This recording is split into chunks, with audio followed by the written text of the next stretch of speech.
성경 말씀 찾아 읽겠습니다. 시편 79편 말씀입니다. 시편 79편 말씀 한 절씩 교독하고 마지막 13절 합독합니다. 같이 1절로 13절까지를 다 읽겠습니다. 저하고 한 절씩 교독하겠습니다. 79편 1절부터 제가 읽겠습니다.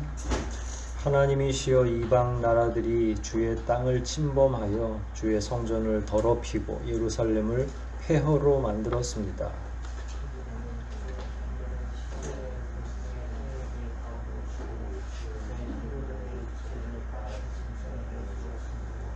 그 피가 예루살렘 주변에 물같이 흘렀으나 죽은 자를 매장할 자가 없었습니다.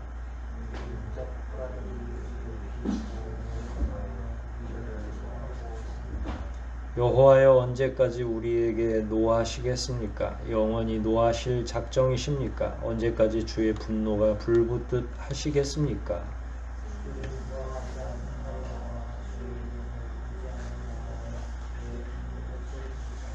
그들이 주의 백성을 죽이고 그 땅을 폐허로 만들었습니다.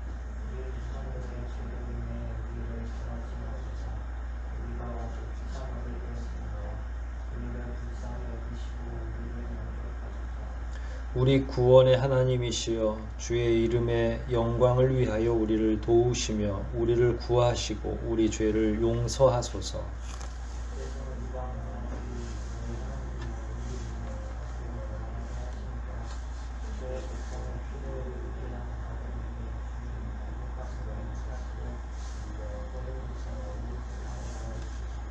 갇힌 자들과 죽게 된 자들이 신음하는 소리를 들으시고 주의 크신 능력으로 그들을 구하소서.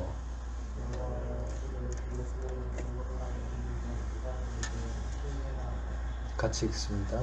그러면 주의 백성이며 주의 양떼인 우리가 영원히 주께 감사하며 대대로 주를 찬양하겠습니다. 아멘.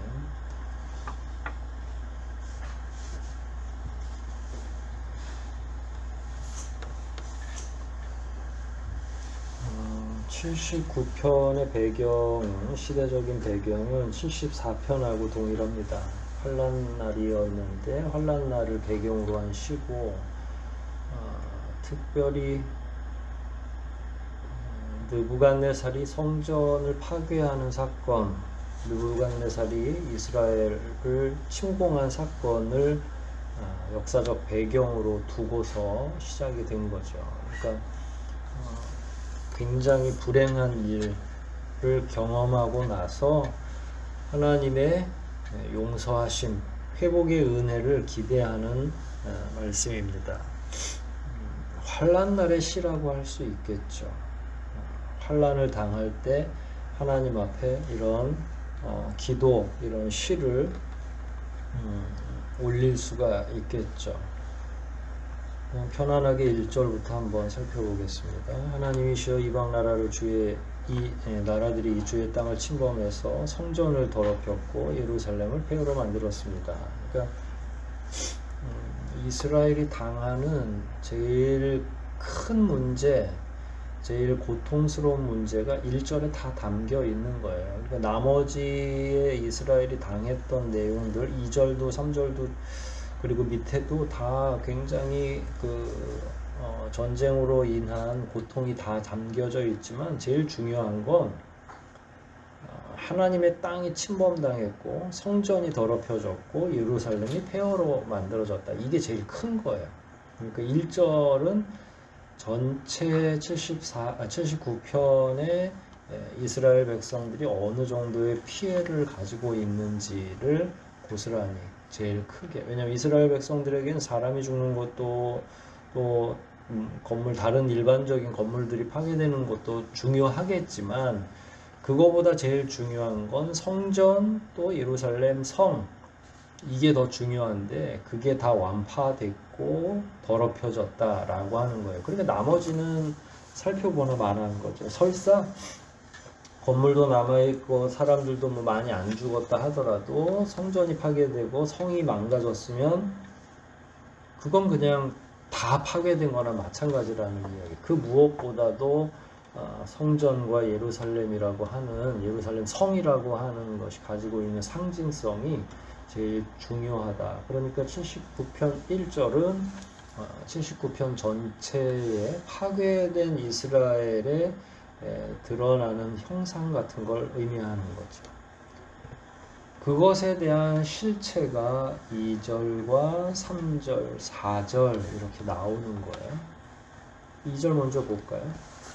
그들이라고 하는 건 느부갓네살과 그의 군사들이 주의 종들의 시체를 공중의 새에게 밥으로 주고, 하나님을 수종하는 자들의 시체, 그러니까 이제 뭐 제사장이 보세요. 위에 성전이 더럽혀졌다고 그랬잖아요. 그러면 누가 죽었겠어요? 성전에서 일하는 사람들이 죽었겠죠. 그러니까 종교인들이 여기서 주의 종들에 속하는 거예요. 종교인들까지도 시체를 공중의 새에게 밥으로 줬다. 그러니까 이건 보통 장례로 보면 천장이라고 하는데 그냥 내다 버리는 거예요. 시신을 내다 버리면 누가 와서 쪼아 먹어요? 공중의 새들, 독수리라든지 큰 새들이 먼저 와서 먹고 나머지 또 짐승들이, 그게 날짐승이 됐든 들짐승이 됐든 다 뜯어 먹게 되는 거죠. 무덤에 못 모시고 이렇게 되는 건 편안한 시대가 아니라 사륙과 보복이 있는 두려운 시대고, 그 다음에 복받은 자의 죽음이 아니라 저주받은 자의 죽음일 때 이렇게 되는 거죠. 제대로 죽음을 맞이한 다음에 장례도 제대로 치러줘야 되고 또 매장도 제대로 해줘야 되는데 아무것도 누리질 못하고 공중의 새들의 밥이 될 거고요. 그 밑에도 또 똑같죠. 주의 성도들의 육체를 땅의 짐승들에게 주었다. 그러니까 새가 뜯어먹고 땅에 있는 짐승들이 뜯어먹고 아무도 건사해 줄 수가 없으니까 그냥 완전히 폐허가 되고, 성전도 그렇고 도시가 다 그렇게 폐허가 되고 나니까 누군가가 시신을 수습해 주는 건 굉장히 뭐라 그럴까요?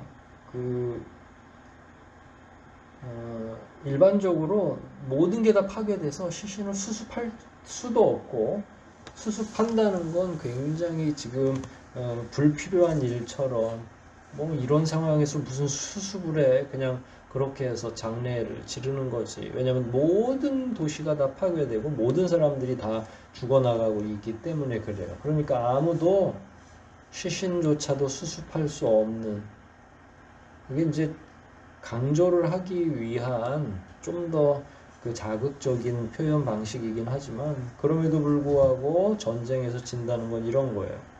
3절 보면 그 피가 예루살렘 주변에 물같이 흘렀으나, 얼마나 많은 사람들이, 그러니까 이게 나이 들어서 죽으면 피가 나오진 않잖아요. 그런데 피가 나왔다고 하는 건 결국은 자상을 입어서 사망한 거죠. 칼로, 창으로 찔려서 그 피들이 솟구치고 칼칼 쏟아져 가지고 강같이 흘렀다. 뭐 주변에 물같이 흘렀다. 그러니까 얼마나 많은 사람들이 죽었고 예루살렘 주변이 시뻘겋게 됐다는 거잖아요. 그러니까 비참한 인간의 형편, 그 상황을 이야기하는 거예요. 거기다가 덧붙여서 3절 중반부터인데요. 죽은 자를 매장할 자가 없었다. 아까 새들에게, 공중의 새에게, 땅의 짐승에게, 그러니까 매장할 틈도 없었고 심지어는 매장할 사람도 없었어요. 매장할 사람들이 왜 없죠? 두 가지죠. 모두 죽었거나 약자만 생존해서, 그 다음에 너무 황망해가지고 가족 가운데 대부분이 전쟁터 나갔다가 죽었다 그러면 누가 누구를 장례를 치러줄 수 있겠어요. 그러니까 그런 상황이 아니라는 거고, 아예 모든 게 다 파괴가 되고 살아남아 있는 것조차도 어려운 지경에, 그 사람들도 생명을 계속 유지하기가 어려운 거죠.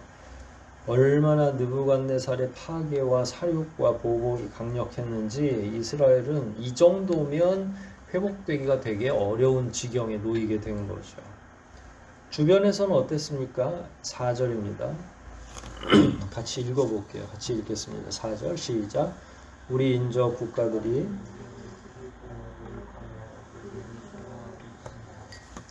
비웃고 모욕하고 조롱합니다.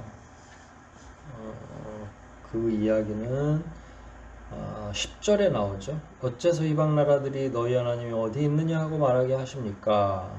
이제 또 12절에 여호와여 주를 비웃고 모욕한 우리 인족 국가들 이렇게 나오니까 아무튼 계속 반복되는 거예요.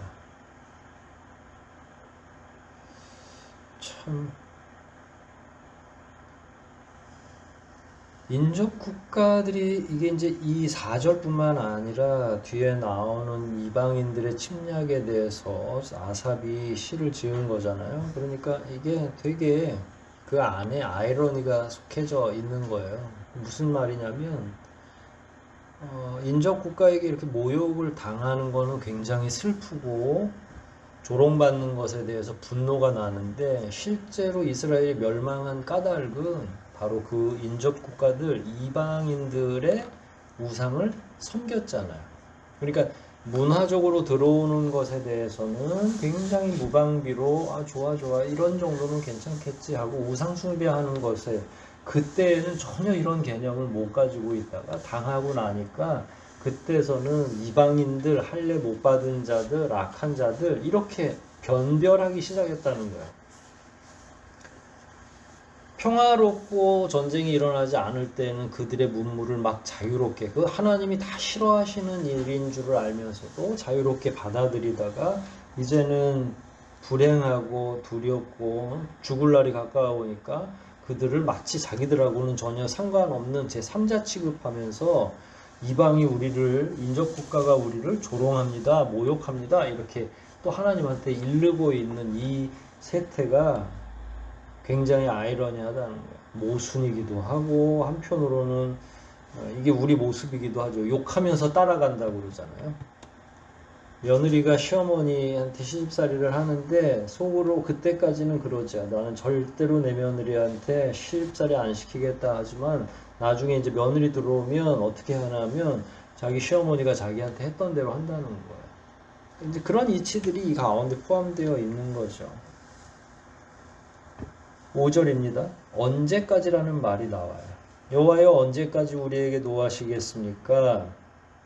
질문 하나였죠. 두 번째, 영원히 노하실 작정이십니까? 세 번째, 주의 분노가 불붙듯 하시겠습니까? 다 똑같은 말이에요. 사실은 조롱하고 있는데 이방인들이 할례받지 못한 자들이 주의 자녀들, 주의 백성들을 조롱하고 있는데 주님은 언제까지 계속 이러실 겁니까? 시간을 좀 알려주시던지. 근데 여기서 주목해 볼 거는 언제까지 우리에게 노하시겠습니까? 영원히 노하실 작정이십니까? 하고 주의 분노가 불붙듯 합니다. 그럼 노여워하시는 거, 분노 이거는 그러면 하나님께서는 무작정 이스라엘 백성들을 향해서 노여워하고 분노하고 계시는 건가요? 이렇게 따져 묻듯 이야기를 하지만 실제로 하나님께서 지금 뭔가를 하고 계시지는 않아요. 분노가 있다고 표현되어 있지만 분노는 표현됐을 때 뭐가 있어야 되잖아요. 행위, 분노의 행위가. 근데 하나님 가만히 계시는 거예요. 그러니까 더 답답하기도 하고 하나님께 그래서 문을 두들기면서 이야기하는 거죠. 그리고 그 주의 분노의 원인이 어디에 있죠? 누구 때문에 시작이 된 거죠? 바로 본인들이 지금 이야기하는 인접 국가들이 우리를 비웃고 있습니다 했지만 그 분노, 하나님의 노여움의 원인은 바로 그 이웃 국가가 가지고 있는, 이웃 주변국이 가지고 있는 우상을 숭배했기 때문이라는 거예요. 그러니까 원인 결과가 명확한 거예요. 하나님 하지 말라고 하는 일을 백성들이 했으니까 하나님은 그래 그럼 너희들이 잘해봐 그러고 가만히 놔두시는 거죠. 적극적으로 뭐 누구를 이렇게 부추겨 가지고 오신 게 아니라 왜냐하면 이스라엘은 기본적으로 하나님이 함께 하실 때만 강한 거예요. 그런데 자꾸 하나님은 저 골방 노인 취급하면서 자꾸 우상 숭배나 했사고 하니까 그래 그러면 너희들이 강한지 안 강한지 스스로가 한번 해봐.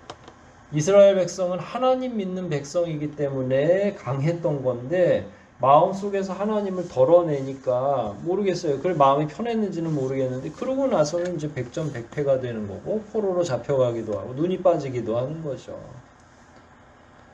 뭐 여하튼 주의 분노가 됐든 노여움이 됐든 다 이유가 있는 거죠. 이유가 있는데 그 이유는 우상 숭배, 그냥 한마디로 이야기하면 이방 종교를 믿다가 그렇게 된 것이다라는 거죠. 6절입니다. 주를 인정하지 않는 나라와 주의 이름 부르지 않는 나라에 주의 분노를 쏟으소서. 아니 이제 와서 뭔 소리예요? 그동안에 인정하지 않고 이름을 부르지 않는 나라의 문물을 누가 받아들였으며 누가 그들의 이 우상 숭배에 접목했는지, 지금 하나님이 그걸 하라고 할 게 아니라 주의 분노를 왜 거기다 쏟아요? 지금 자기들이 잘못해 놓고서 왜 제3자에게 죄를 이양시키려고 하는 거죠. 이게 이제 뭐라 그래, 알량한 유대인들의 자존심 같은 건데, 이방 종교 믿다가 본인이 그들에 의해서 또 침략을 받은 것이기 때문에 하나님으로서는 아는 채 할 필요도 없는 거죠. 그들은 또 이야기합니다. 7절에 그들이 주의 백성을 죽이고 그 땅을 폐허로 만들었습니다. 여기까지가 이제 어떻게 보면 전반부겠죠. 그러니까 이스라엘 백성들이 회복되지 못할 정도로 많은 사람이 죽었고 그 땅을 폐허로 만들었습니다. 한 나라가 전쟁에서 복구되는데 수십 년이 걸려요. 예전에는 더 심했겠죠. 지금 우리 우크라이나 전쟁 같은 거 보면 병원도 학교도 다 지금 폭탄이나 뭔가 폭발물에 의해서 파괴되잖아요. 그게 뭐 내일 모레 이렇게 다 회복됩니까? 제가 생각할 때는 적어도 3, 40년 정도 지나고 끊임없이 계속 회복하지 않으면 회복이 안 되는 거죠. 그래 놓고 그들이 주의 백성 죽이고 그 땅을 폐허로 만들었습니다 라고 해놓고서는 8절에 아삽이 그런 사람은 아니지만 이렇게 표현을 했어요. 우리 조상들의 죄로 인해 우리를 벌하지 마소서. 그러니까 지금 자기들이 느부갓네살에게 혼나고 있는 이유는 누구 죄 때문이라고 하는 거예요. 자기들의 조상의 죄라고 이야기하는 거예요.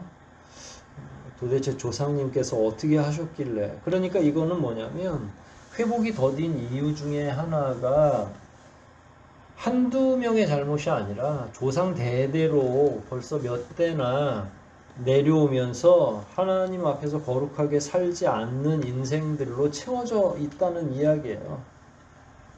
그런데 회복이 더딘 걸 이렇게 표현해 놓은 거죠. 우리 조상들의 죄로 인해서, 아니 아무려면 하나님께서 연좌죄로 아버지가 잘못했으니까 아들도 더 혼내야 되고 매를 때리고 그러나요? 그러니까 여기 나오는 건 연좌죄의 의미는 아니고 문학적 표현이긴 한데, 뭐 여하튼 이렇게 되면 그야말로 마치 하나님이 조상들 죄 때문에 후손들을 못 살게 구는 것처럼 이렇게 들릴 수도 있겠죠. 여하튼 이건 그렇다고 아삽이 정 없는 이야기를 쓴 것 같지는 않고요.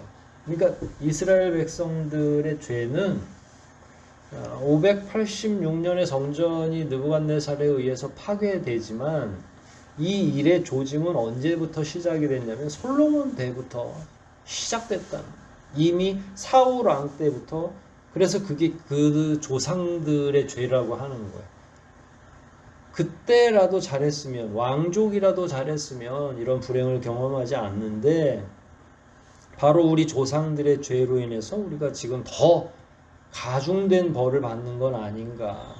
그래 놓고 이제 거기다가 벌하지 마소서 비참하게 되었습니다. 그리고 우리를 불쌍히 여기시옵소서. 그리고 우리를 영접해 주옵소서. 이렇게 이야기한다는 거예요. 그러니까 어떻게든 좀 살고 싶다라고 하는 걸 이런저런 말들을 다 동원해가지고 지금 하나님께 기도로 올려드리는 거죠.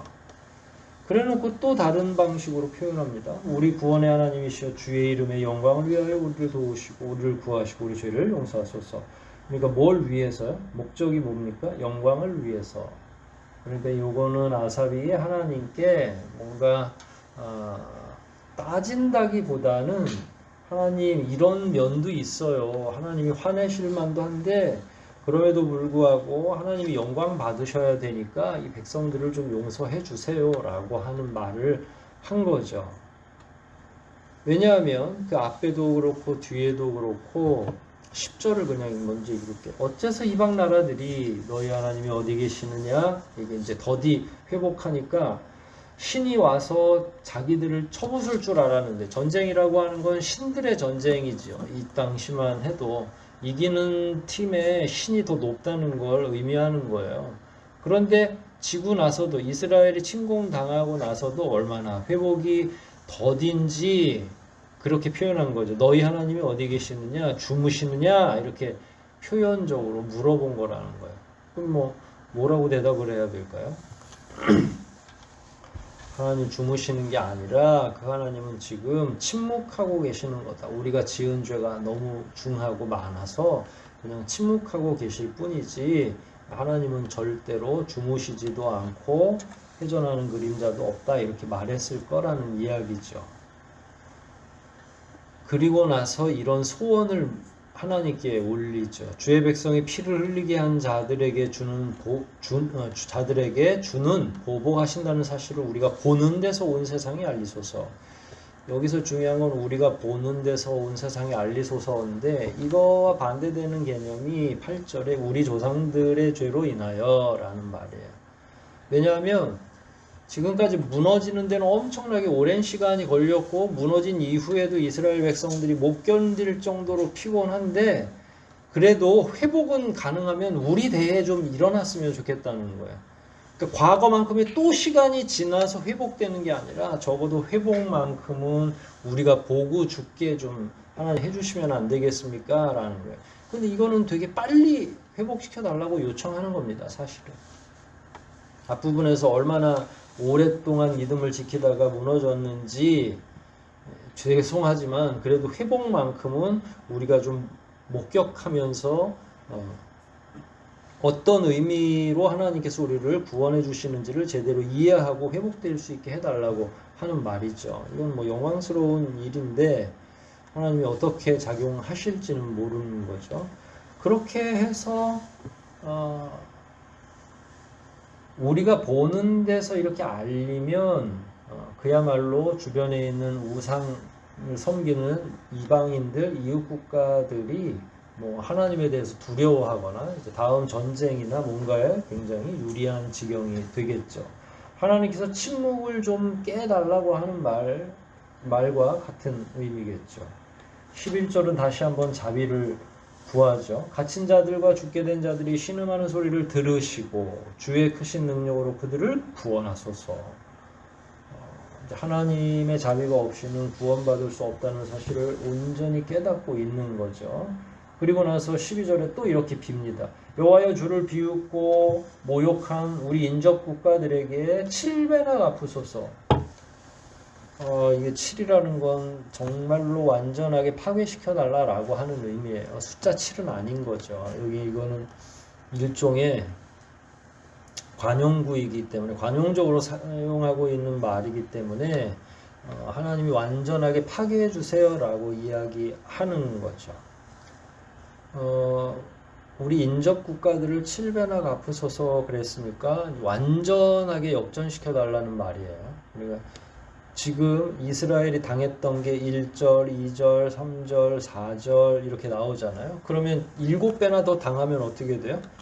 거기 다 그냥 망하는 거죠, 완전히. 왜냐면 지금 이스라엘도 지금 이 지경을 당하고 있고 너무 힘들고 고통스러운데 이거보다 7배나 더 나쁜 방식으로, 더 악한 방식으로 그들을 처단해 주세요라고 말했으니까 이건 그냥 완전히 아무것도 남기지 말아 달라고 하는 거예요. 왜냐하면 12절 전체 맥락은 하나님을 비웃고 모욕한 우리 인접 국가들 이랬으니까 하나님을 비웃은 거예요. 하나님 이렇게 이야기한 거죠. 그러나 지금까지 당했던 내용들은 하나님을 비웃었다기보다 인간이 죄를 가지고 있기 때문에 그 악한 자들의 침략을 받았던 거지.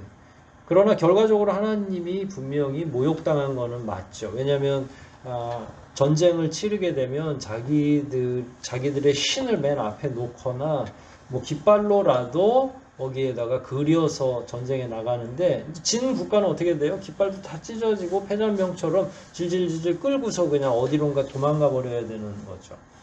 그런 면에서 인접 국가들에게 7배나 갚으시라고 했으니까 그건 완전한 승리를 얻어서 상대편들을 깨트리라고 하는 거고, 앞부분에 당했던 이스라엘의 그 피폐함은 말할 수 없는데 7배나 더 해달라고 그러니까 그냥 완전하게 이스라엘 백성들이 회복되고 웃을 수 있도록 해주십시오 라고 하는 거예요. 욕심이 좀 많죠. 마지막 구절입니다. 그러면 그렇게 앞에서 해주신다면 주의 백성이며 주의 양된 우리가 영원히 주께 감사하고 대대로 주를 찬양하겠나이다. 백성이기도 하고 주의 양떼이기도 하고, 근데 고쳐만 주신다면, 회복만 시켜주신다면 영원히 주께 감사하고 대대로 주를 찬양하겠습니다. 이거는 진심에서 나온 말이지만 지켜지지 않을 약속인 건 맞죠. 그러니까 이 당시에는 뭐 지푸라기라도 집어야 되니까 하나님께 이렇게 약속할 수 있습니다. 그래서 진심에서 나온 약속인데, 진심에서 나왔다고 해도 다 지켜지는 건 아니에요. 약속을 할 때의 진심과 살아가는 과정 중에 그 약속을 수행해야 될 때의 진심은 다르다. 그게 완전하게 동일해서 한 번 하나님께 말씀드렸다면 끝까지 영원히 감사하고 대대로 주를 찬양하는 일이 계속되어야 되는데, 우리 인생들에게는 그렇게 안 되는 거죠. 입 바른 소리로 그 당시에는 하나님 살려주시면 제가 어떻게 하겠습니다 그러지만, 자기가 살아난 과정도 망각하고 어떻게 살아야 되는지도 제대로 이해하지 못하면서 살아가는 게 우리들의 현실인 거죠. 그러니까 기도 따로 삶이 따로 되는 거라서 참 곤란하고 난감한 상황이 계속 연출될 거죠. 누구에게? 우리에게 그렇다는 이야기예요. 이게 남 얘기처럼 들리지만 우리가 바로 하나님 앞에서 이런 식으로 살아가고 있는 건 아닌가 하는 생각이 들기도 합니다. 오늘 시편 전체를 다시 한번 여러분들이 묵상하시면서 더 고민하고 기도하시기를 바랍니다.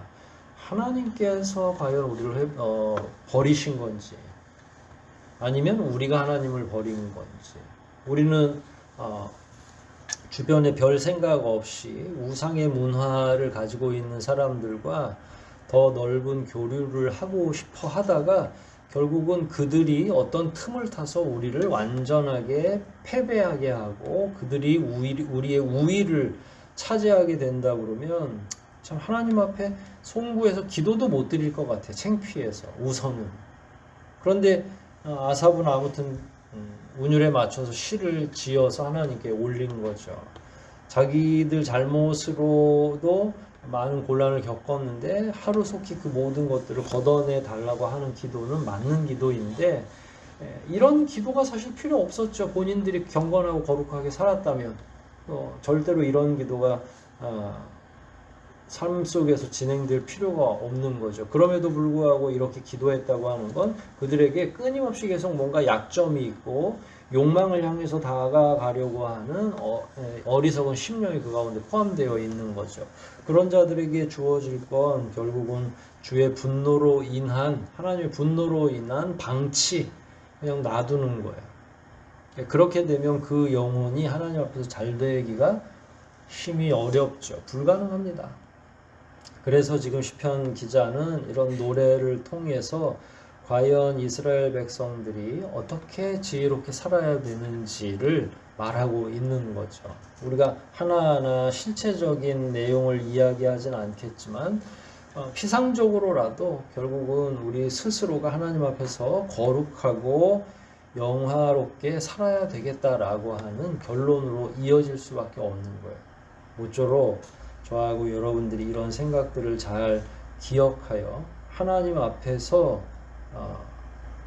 더욱더 거룩하고 경건할 뿐만 아니라 훗날 내가 한탄하고 내지는 하나님 앞에 회개해야 될 주제들에 대해서 지금 현재의 그런 것들에 대해서 좀 더 거절하고 하나님께서 원치 않으신다는 사실을 명백히 본인 스스로가 자각하고 자기의 삶 안에서 끄집어내서 결국은 거룩한 삶이 될 수 있게 하는 방법밖에 없다. 그래서 저나 여러분이나 하나님의 구원하신 은혜를 깊이 깨닫고 더욱더 매일의 삶을 통해 거룩하고 경건한 삶이 진행되기를 주의 이름으로 축원합니다. 이 시간 우리 한번 말씀 생각하면서 기도하시겠습니다. 하나님께서 우리에게 원하시는 바가 무엇인지, 우리는 어떻게 하나님의 뜻에 순종할 수 있는지, 순종하지 않았을 때 이스라엘 백성들이 당했던 고통은 어떤 것들인지, 그러할 때 그들이 다시 어떻게 기도했는지, 이런 내용 다시 한번 묵상하면서 하나님의 뜻대로만 살아가게 해달라고, 하나님의 은혜로만 살아가게 해달라고 통성으로 기도하시겠습니다.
하나님을 온전히 신뢰하지 못하거나 혹은 세상에 존재하는 우상에게 절할 때 어떤 결과가 오는지를 오늘 말씀을 통해 배웠습니다.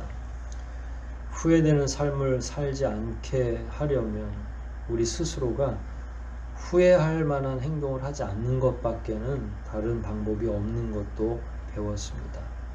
우리 매 순간의 삶마다 후회하지 않게 도와주시고 하나님께서 원하지 않는 일들을 하지 않게, 행하지 않게 도와주시옵소서. 돌아가는 발걸음도 붙잡아 주시고 주일에 다시 만날 때까지 은혜로 채우실 뿐만 아니라 함께하지 못한 많은 교우들 가운데에도 크게 역사하여 주시옵소서. 모든 것 우리를 구원하신 예수님의 이름으로 기도하옵나이다. 아멘.